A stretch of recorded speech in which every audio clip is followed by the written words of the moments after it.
Unified 911, anong matutulong namin sa'yo? Anya ti maitulong mi ken kapo. Anong may tatabang ko sa Unsay imo? akong ikatabang nimo? Ngini makadabang namin sel ka no.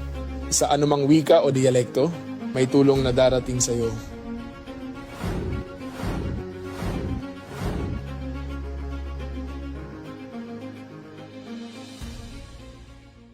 Lilingkod sa bawat Pilipino at magbibigay ng tamang impormasyon para sa tahimik at maayos na Pilipinas. Police News Network, alagad ng batas, tagapagtaguyod ng balitang pulis, sandigan ng mamamayan, patnubay ng katotohanan. La Campo Crame, maghahatid ng pinakahuling kaganapan at nagbabagang balita. Ito ang PNN Police News Network. At ngayon, ang inyong mga tagapagbalita. Magandang araw, bagong Pilipinas. Ako ang inyong alagad ng batas, tagataguyod ng Balitang Pulis. Ako po si Patrolwoman Mary Grace Artizuela mula sa PNP Anti-Cybercrime Group. Maghahatid sa inyo ng tamang balita, kwento ng pulis at serbisyo para sa mamamayan. At ito ang PNP News Online. Ang pangunahing balita ng Police News Network, alagad ng batas, tagataguyod ng Balitang Pulis.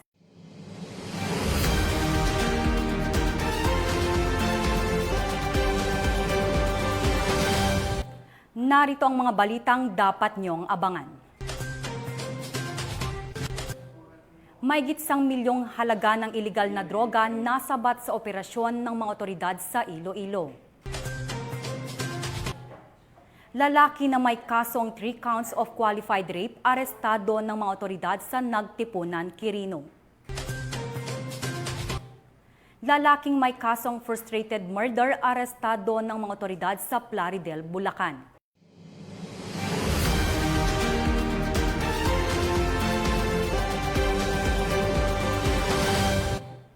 Narito ang mga balitang hatid ng ating PNN correspondents mula sa iba't ibang panig ng bansa.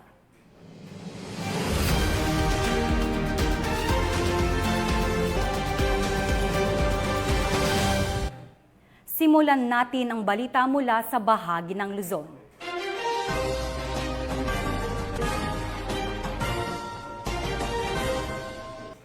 Sa isang matagumpay na operasyon kontra iligal na droga, arestado ang 3 drug suspect ng mga tauhan ng Regional Police Drug Enforcement Unit 1. Ang operasyon ay bahagi ng pinagting ng kampanya ng Philippine National Police laban sa ipinagbabawal na gamot. Tinutukan niya ni Police Staff Sergeant Chandel Supremo. 3 katao ang naaresto sa isinagawang anti-illegal drug bypass operation ng pinagsanib na pwersa ng mga otoridad sa Barangay Kabuluan, Urdaneta City, Pangasinan nito lamang Oktubre 21, 2025.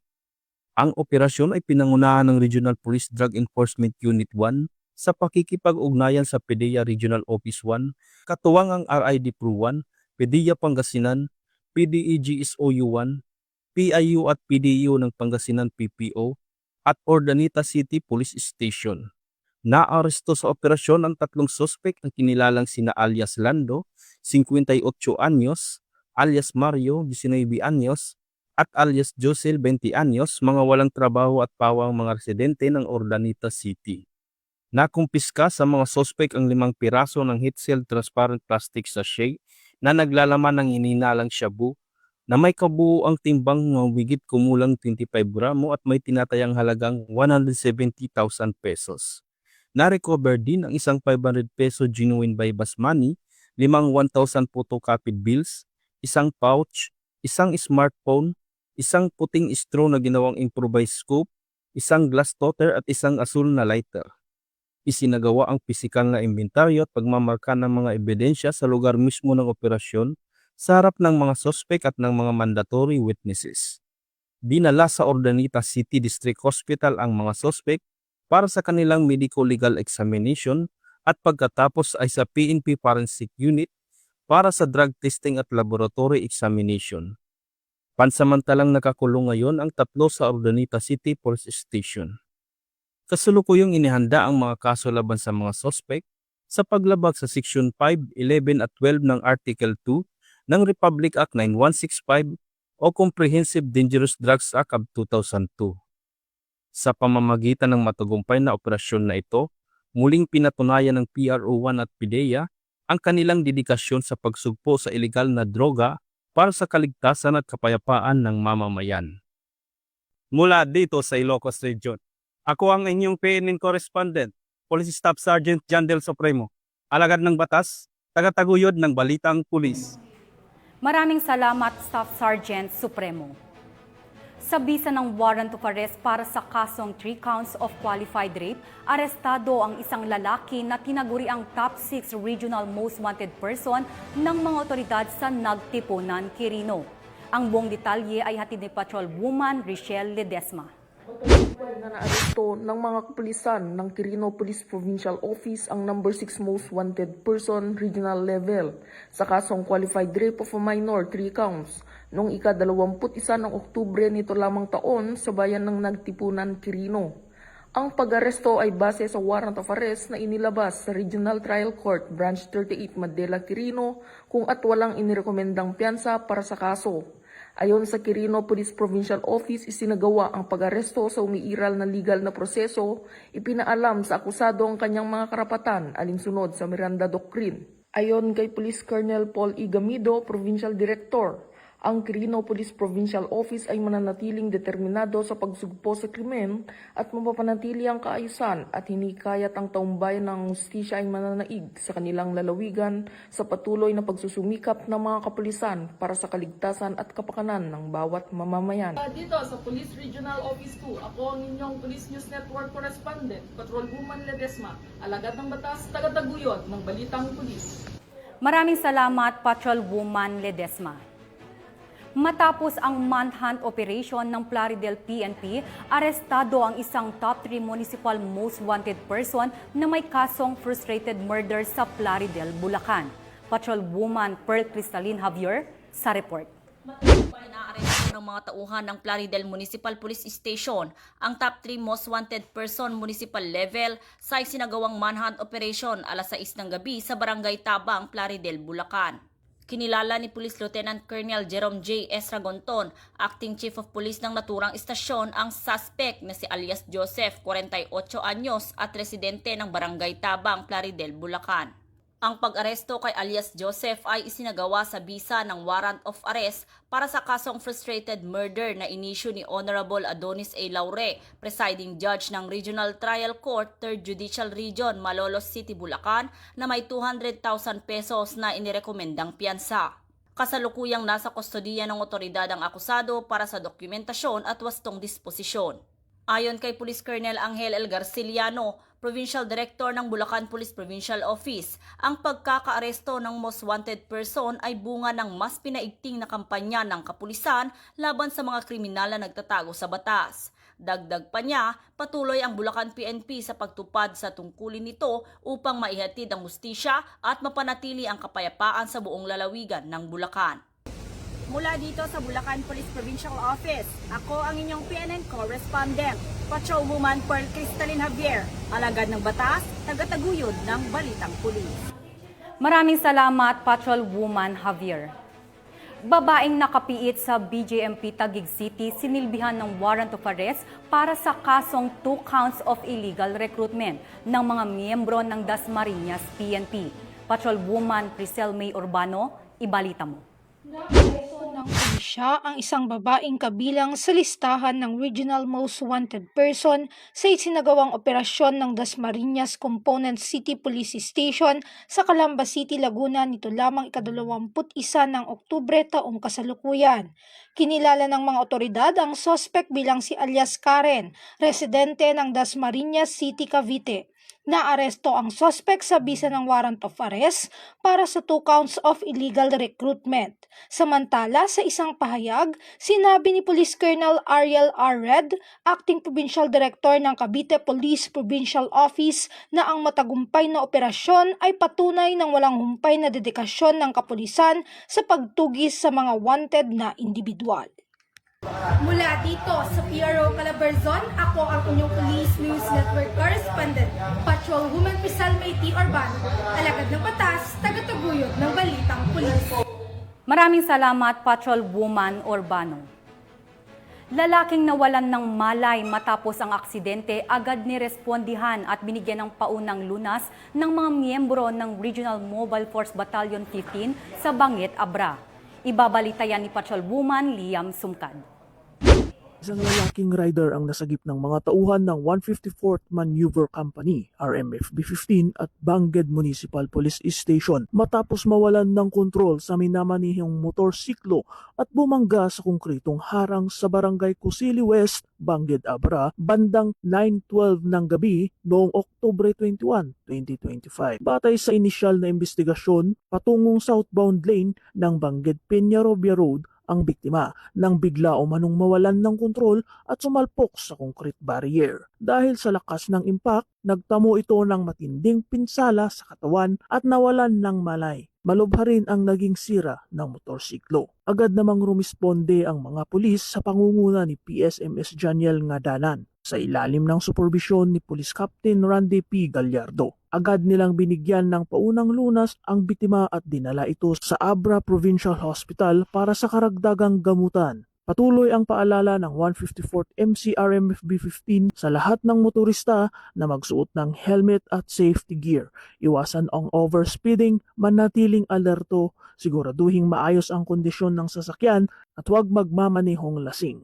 Mula dito sa home of the most disciplined cops, Police Regional Office Cordillera Administrative Region, ako ang inyong PNN correspondent, Patrolman Sumkad, alagad ng batas, taga-taguyod ng Balitang Pulis. Man Sumkad. 240,000 halaga ng iligal na droga nasamsam sa anti-illegal drug operation ng Makati City Police Station. 2 suspect arestado. Magbabalita dyan si Patrolwoman Ivy Corporal. Arestado ang 2 kinilalang street-level individual sa sinagawang bypass operation ng mga tauhan ng Station Drug Enforcement Unit ng Makati City Police Station bandang alas 7:40 ng gabi sa Barangay Pio del Pilar, Makati City nitong Oktubre taong kasalukuyan. Kinilala ang mga sospek na sina alias Yuka, 33 anyos, at alias Tonyo, 39 anyos, at pawang mga residente ng lugar. Ayon sa ulat, isang undercover na pulis ang nakabili ng isang knot-tied plastic sachet nang hinihinalang shabu mula sa mga sospek. Matapos ang transaksyon, agad na dinakip ang mga sospek. Na-recover mula sa mga ito ang kabuoang 30 gramo ng hinihinalang shabu na tinatayang may standard drug price na 204,000 pesos. 500 peso bill na ginamit bilang bypass money, 15 500 peso bill na ginamit bilang budol money at 2 cellphone. Ang mga naarestong sospek ay nahaharap sa kasong paglabag sa Section 5 at 11 ng Republic Act 9165 o mas kilala bilang Comprehensive Dangerous Drug Act of 2002. Mula dito sa Camp Bagong Diwa, Bikutan, Taguig City, ako po ang inyong PNN correspondent, Patrolwoman Ivy Corporal, alagad ng batas, taga-taguyod ng Balitang Pulis. Maraming salamat, Patrolwoman Corporal. Simulan naman natin ang balita mula sa bahagi ng Visayas.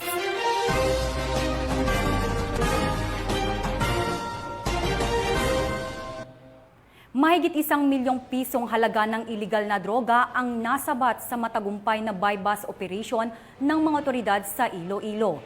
High-value individual na drug suspect arestado. Ang buong report mula kay Patrolwoman Glidel Astrologo. Nadakip ng mga operatiba ng Iloilo City Police Office City Drug Enforcement Unit sa pamumuno ni Police Captain Roque Jimeno III, Officer in Charge, katuwang ang Iloilo City Police Station 1 Station Drug Enforcement Team sa pamumuno ni Police Captain Melchor Tolentino, SWAT ICPO, PIDEG SOU 6 at Regional Intelligence Unit 6 ang isang high-value individual sa isinagawang bypass operation sa Barangay Kauswagan City Proper, Iloilo City, bandang alas 11 ng gabi. Nito lamang ika-21 ng Oktubre taong kasalukuyan. Kinilala ang suspect na si alias Janjan, 25 taong gulang, isang market porter at residente ng Barangay Concepcion City Proper, Iloilo City. Ayon sa mga kapulisan, kabilang si alias Janjan sa listahan ng mga high-value individual sa illegal na droga sa lungsod. Bilang bahagi ng Standard Operating Procedure, 2 body-worn cameras ang ginamit ng mga operatiba sa kabuuan ng operasyon. Nakumpiska mula sa suspect ang humigit kumulang 150 gramo ng hinihinalang shabu na may estimated standard drug price na umaabot sa 1,020,000 pesos. Bukod dito,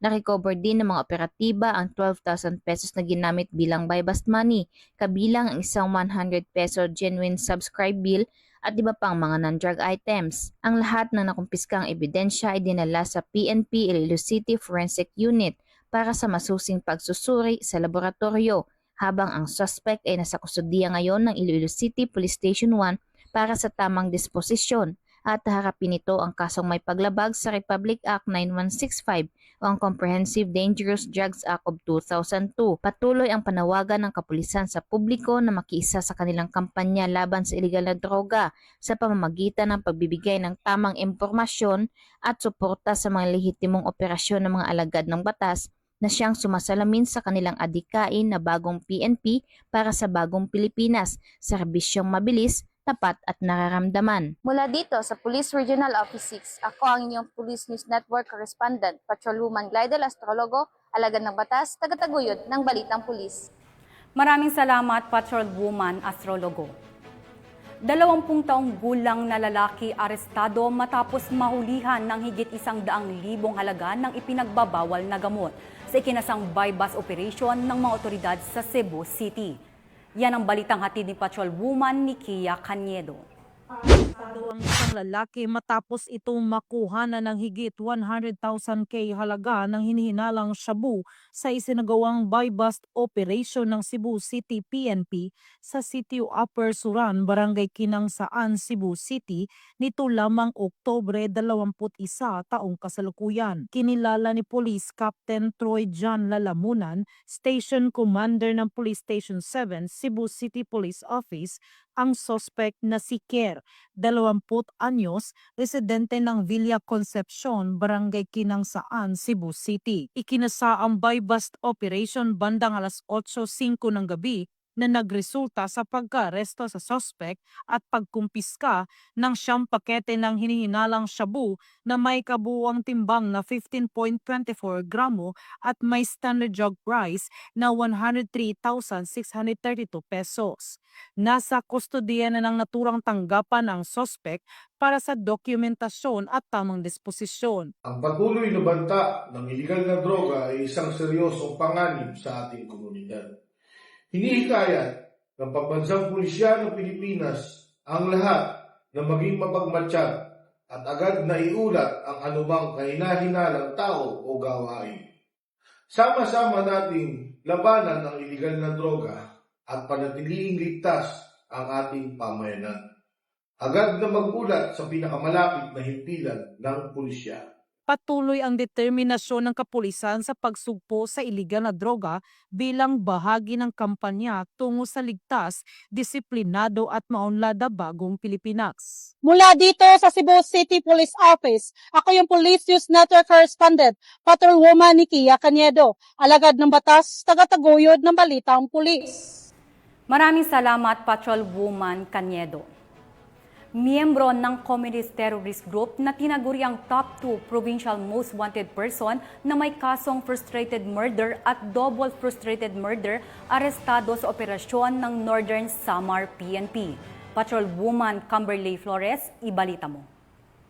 Ng mga otoridad ang nakatalagang top 2 provincial most wanted person at communist terrorist group member na may kasong frustrated murder, double frustrated murder with multiple attempted murder sa barangay Kabatuan, Palapag, Northern Samar. Naaresto ang akusado bandang 5:50 ng hapon ng mga tauhan ng 2nd Northern Samar Provincial Mobile Force Company kasama ang Northern Samar Provincial Intelligence Unit sa koordinasyon sa Palapag Municipal Police Station sa bisa ng warrant of arrest para sa kasong frustrated murder, double frustrated murder murder with multiple attempted murder na may inirekomendang piyansa na 200,000 pesos para sa pansamantalang kalayaan. Ang akusado ay pansamantalang nakakulong sa Palapag MPS para sa kaukulang dokumentasyon at tamang disposisyon. Ang matagumpay na pagkakaresto sa akusado ay patunay lamang na epektibo ang pagpapatupad ng pambansang pulisya sa kanilang sinumpaang tungkulin na maghatid ng serbisyo publiko para sa mas payapa, ligtas at maunlad na bagong Pilipinas. Mula dito sa Eastern Visayas, ako ang inyong PNN correspondent, Patrolwoman Flores, alagad ng batas sa kataguyod ng Balitang Pulis.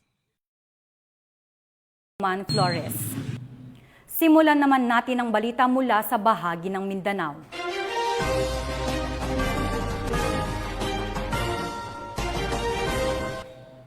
Isang senior citizen na lalaki arestado sa joint buy-bust operation ng mga otoridad sa Valencia City, Bukidnon. Higit 35,000 halaga ng iligal na droga, kumpiskado. Patrolwoman Riza Sahonia, magbabalita. Arestado ang isang drug suspect sa isinagawang joint buy-bust operation ng RPDEO 10, 1003rd Maneuver Company, RMFB 10, Bukidnon Provincial Intelligence Unit, CD Anti-Drugs Special Unit Team, Bukidnon PPO, katuwang ang mga kapulisan ng Valencia City Police Station sa Barangay Poblacion, Valencia City, Bukidnon, kinilala ni Police Lieutenant Colonel Brian N. Panganiban, officer in charge ng Valencia City Police Station and drug suspect na si Elias Tatang, lalaki, 64 na taong gulang, may asawa, may-ari ng flower shop at residente ng nasabing lugar.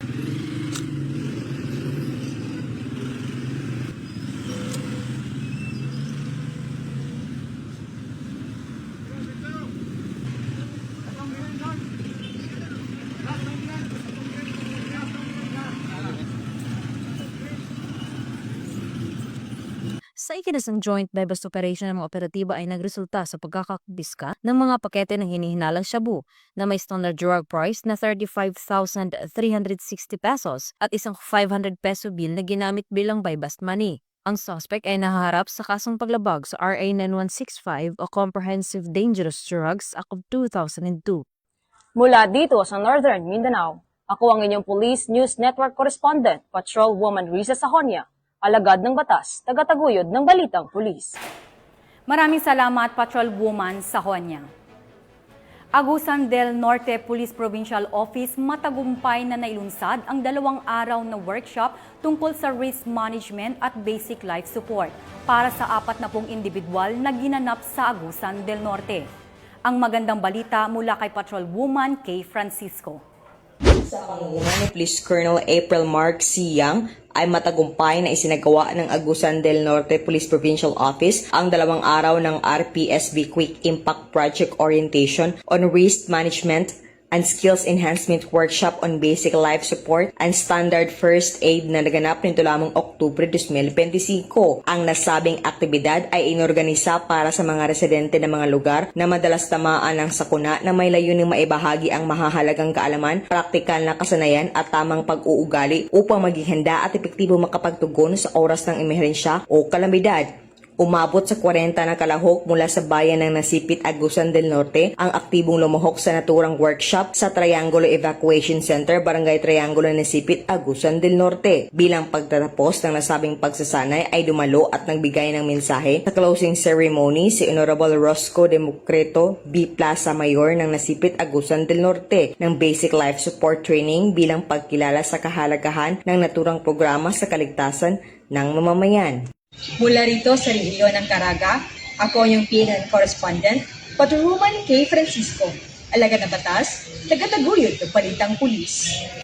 Maraming salamat, Patrolwoman Francisco. Mga miyembro ng RPSB nakiisa sa isinagawang practical activity tungkol sa solar installation sa Maguindanao del Norte. Ang buong detalye ng balita mula kay Patrolwoman Angela Bandarlipe. Arestado ang isang lalaki matapos mahulihan ng hinihinalang iligal na droga at bolo sa Barangay Bintan, Talitay, Maguindanao del Norte nito lamang ika-21 ng Oktubre taong kasalukuyan. Kinilala ni Police Captain Aileen Rama Jr., officer in charge ng Talitay Municipal Police Station, ang suspect na si alias Alan, 23 anyos, mangingisda at residente ng nasabing barangay. Batay sa ulat, dakong alas 2:15 ng hapon nagwawala umano ang suspect habang armado ng bolo at tinangkang saktan ng asawa. agad siyang naaresto ng mga pulis sa tulong ng BIPAT. Nakuha sa kanya ang 2 sachet ng hinihinalang shabu, isang improvised lighter at isang malaking bolo. Kasalukuyang nasa kustudiya ng Talitay MPS ang suspect at mga ebidensya habang inihahanda ang kasong paglabag sa Republic Act 9165 o Comprehensive Dangerous Drugs Act of 2002. Patuloy namang nananawagan ang pulisya sa publiko na makipagtulungan sa mga otoridad upang mapanatili ang kapayapaan at kaligtasan ng komunidad. Mula rito sa rehiyon ng Bangsamoro, ako ang inyong PNN correspondent, Patrolwoman Maricris Algabre, alagad ng batas, tagataguyod ng Balitang Pulis. Maraming salamat, Patrolwoman Bandarlipe. At mga ka-PNN, 63 days na lang, Pasko na.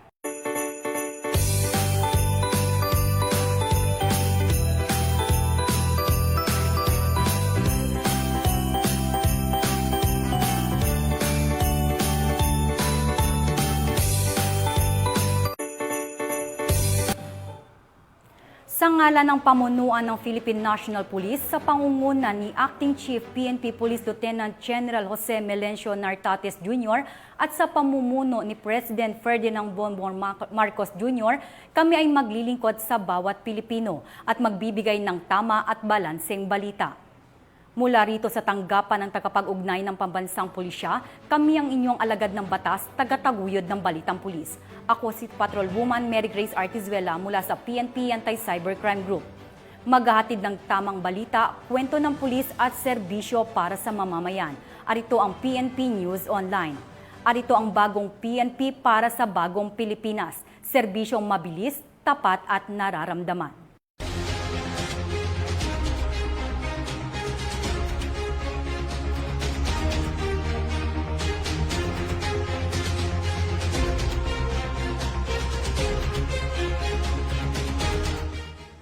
Police News Network, alagad ng batas, tagapagtaguyod ng balitang pulis.